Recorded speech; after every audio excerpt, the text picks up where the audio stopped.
Nesse tópico nós vamos falar sobre religião, o que é religião, sua origem, a existência ou não de religiões e como a religião se forma. Teologia, do grego theo, significa Deus, logia significa estudo, tratado ou doutrina, e aí surge nesse cenário a ideia de religião.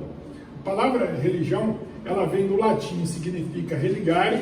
A ideia da religião, originalmente, é religar o homem a Deus, né?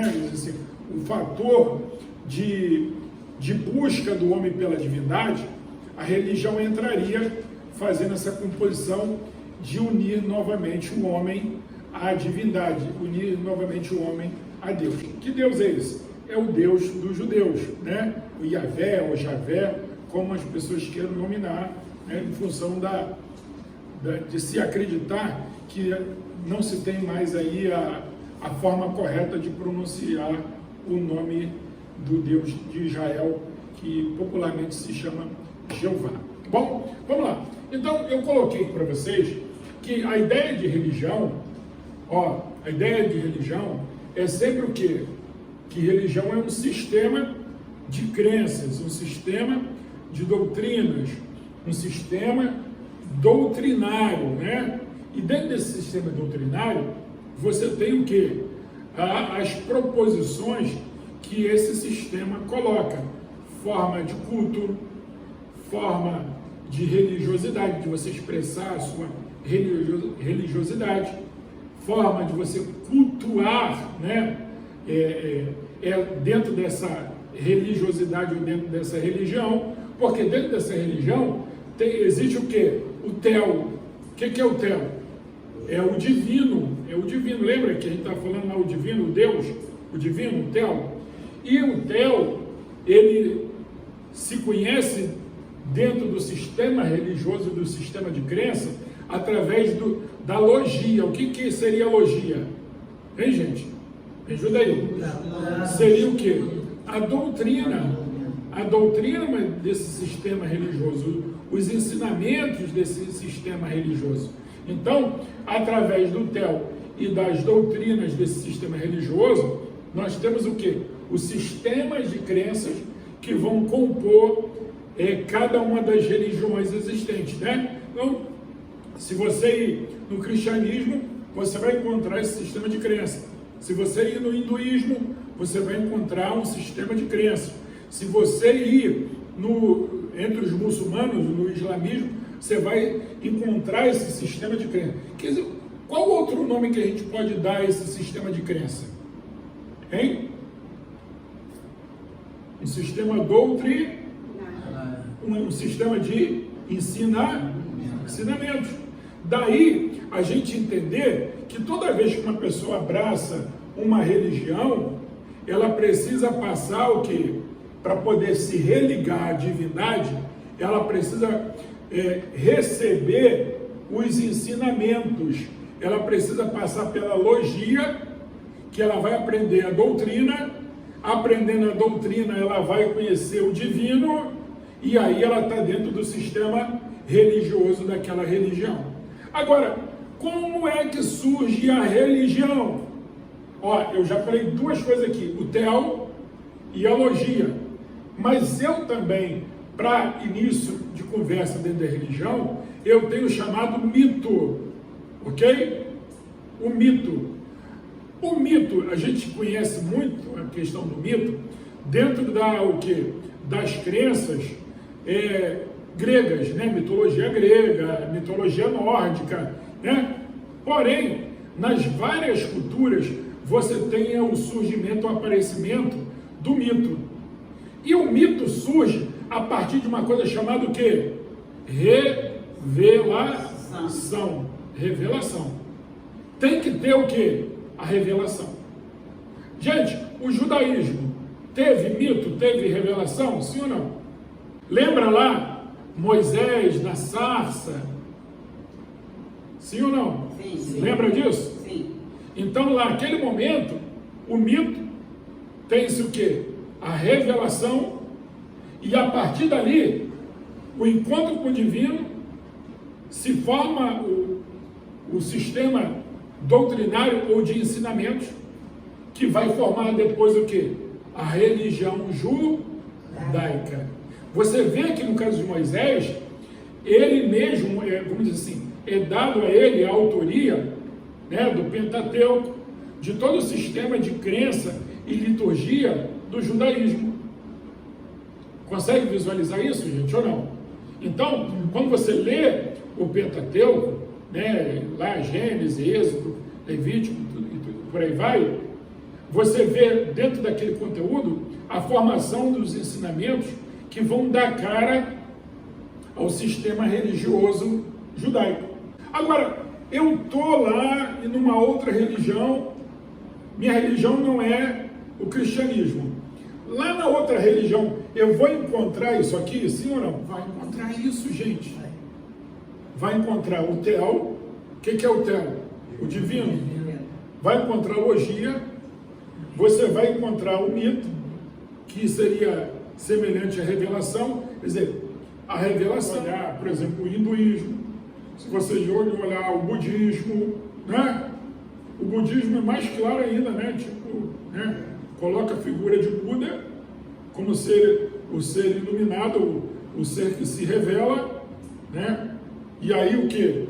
Tem o Tel, tem o sistema doutrinário do budismo, não vai ser tão agressivo, pelo menos aqui nas Américas, né? Mesmo está crescendo muito aqui nas Américas. Agora, se você fizer uma brincadeira dentro do islamismo, você pode ter algumas consequências complicadas, né? Você vê o caso lá da França, em que o jornal lá, o Pasquin lá, francês, fez umas charges, né? uns desenhos, né? E aí teve aqueles acontecimentos todos ali que a gente vai citar aqui, que a gente está filmando aqui. Então, entenderam aqui como é que nasce uma religião? A religião nasce tendo pelo menos esses três elementos aqui: o Tel, a logia, o mito, que seria a revelação. Se você olhar bem, olha para mim aqui, preste atenção nisso, que eu vou falar aqui, pode chocar você e posso ser criticado depois, mas a maioria das religiões nascem assim, olha, que a promessa de um ser que vem de forma sobrenatural, iluminado, que se revela aos homens, né? Em várias religiões tem a figura do pai, do filho, sendo enviado para salvar aquelas pessoas, né? E daí tem o quê? O mito, a revelação, e aí forma o quê? O sistema de crenças, né? Como é que se constrói o sistema de crença? Se constrói culturalmente, de forma oral, e depois o quê?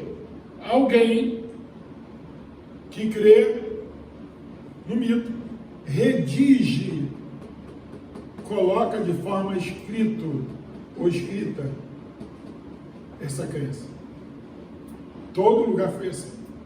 Aí você vai olhar os pergaminhos, você vai olhar os papiros, você vai olhar, né, os escritos antigos, chamados escritos sagrados de cada uma dessas religiões. Você vai perceber que essa questão de você descrever, né, no pergaminho de forma escrita ou até através de desenhos a forma de crer ou o nascimento da crença, né, dos povos ou das religiões, isso é muito antigo, né? A gente trabalha com o cristianismo, a gente sempre olha achando que é dentro do cristianismo, é dentro do judaísmo que isso nasce e que isso toma forma. Não é verdade. Nas outras religiões existem textos antigos e até mais antigos do que os próprios textos do judaísmo e depois do cristianismo. O que é um sistema de crença ou um sistema religioso? Por isso que na igreja evangélica, que religião não salva ninguém. Mas lembrando que o termo religião nasce dessa questão do religário, né? Reaproximar o homem a Deus. Bom, Então, vimos o que é religião, seria um sistema religioso composto por crenças, por doutrinas e etc. Origem, a gente viu como nasce a religião, tá? Então, a gente poderia fazer aqui hoje um trabalho onde a gente poderia criar uma religião nova. Você acha que a gente seria capaz de criar uma religião nova? Seríamos capazes, sim, né? Porém, a religião, ela não nasce teoricamente. Historicamente falando, nenhuma religião nasceu teoricamente. Assim, primeiro nasce a religião, depois a gente encontra o Theo, e depois a logia, e depois o mito e a divindade. Não. Sempre vai seguir esse caminho aqui, ó, de revelação e mito. Revelação e mito. Aí na revelação e mito, ó, a revelação, aí tem o mito. A partir do mito se cria o quê? O Theo, o divino. Ó, apareceu, etc e tal. É um Deus, é uma divindade, é o Filho de Deus, é o Filho dos deuses, né?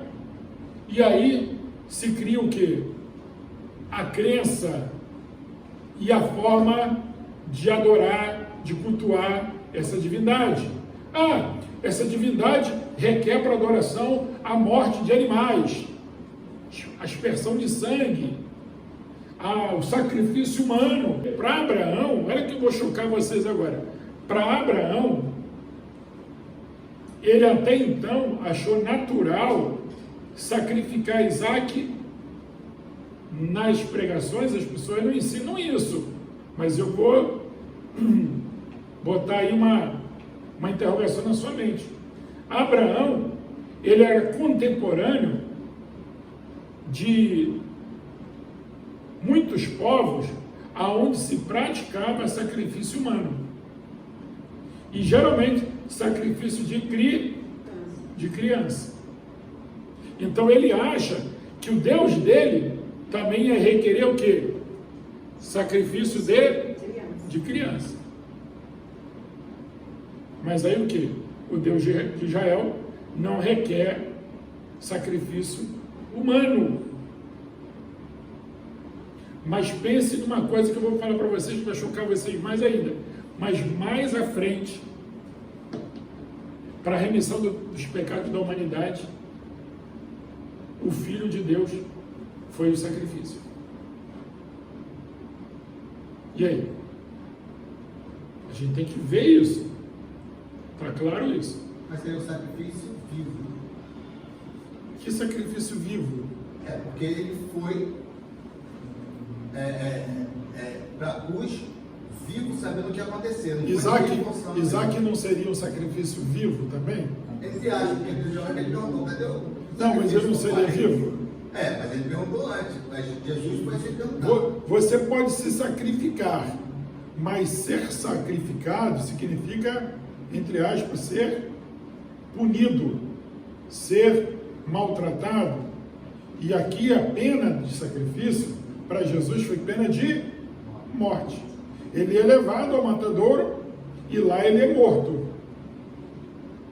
Já Isaac, ele é levado a um local onde ia ser feito um altar, um sacrifício, que a palavra sacrifício aqui, ela não está se referindo à morte, está se referindo ao fato de você fazer um ato sacrificial e de adoração de uma determinada maneira. Naquele caso lá, já ficou estabelecido que o sacrifício deveria ser feito por animais e ter o quê? Derramamento de sangue de animais. Tá? Então, já no caso de Jesus, é um sacrifício humano e ele morre lá na cruz do Calvário.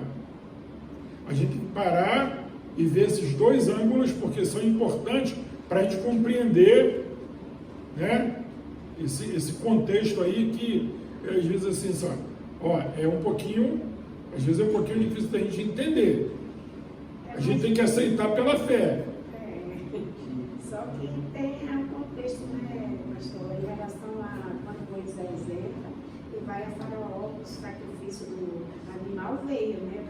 povo. Sim, sim, por quê? Porque a ideia do Deus de Israel não era o sacrifício humano. Ok? O sacrifício de animais era um sacrifício substituto. Mas haveria um momento que haveria necessidade de um homem morrer para salvar a humanidade. Para realmente perdoar os pecados. Sem derramamento de sangue não há o quê? Remissão de pecados. Porque os animais apenas cobriam, o sangue dos animais apenas o quê? Cobriam os pecados. Os pecados não eram perdoados.